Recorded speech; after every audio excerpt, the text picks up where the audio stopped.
Welcome to our channel. Today we how to withdraw from Square deposits for your e-commerce store, complete guide step by step clearly. To withdraw from Square deposits for your e-commerce store, begin by logging into your Square account. Once logged in, navigate to the dashboard. On the left-hand menu, find and click on Balance. Here, you'll be able to see your current balance and recent transactions. To initiate a withdrawal, locate the Transfer or Withdraw button, typically found near your balance details. Click on this button to proceed with your withdrawal request.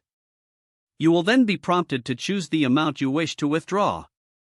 After entering your desired amount, select your preferred transfer method.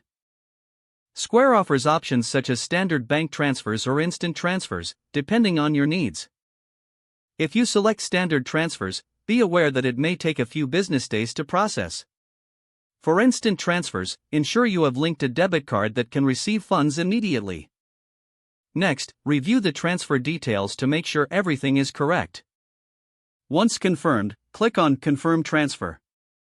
You will receive a notification indicating that your withdrawal request is in process. To track the status of your withdrawal, return to the Balance section of your dashboard. Here, you can find updates regarding pending and completed transfers. If you encounter any issues, navigate to the Help section for support resources. Remember that Square may have specific policies regarding withdrawal limits and processing times. Ensure you familiarize yourself with these policies to avoid any surprises. With these steps, you can efficiently manage your Square deposits and withdrawals for your e-commerce store. If the page does not load, refresh the browser or try again in a private or incognito window.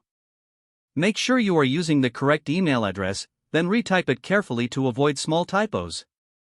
If your password is not accepted, use the reset option and create a new strong password you can remember.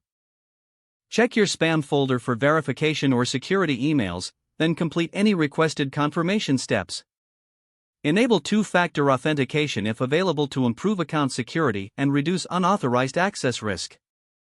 After signing in, review your profile details so your contact information and settings are accurate and current. If you see an error message, note it down and try again after restarting your device and internet connection. Log out when you finish, especially on shared devices, to keep your account and payment information secure. If the page does not load, refresh the browser or try again in a private or incognito window. Don't forget to like this video and subscribe to our channel for more step-by-step tech guides.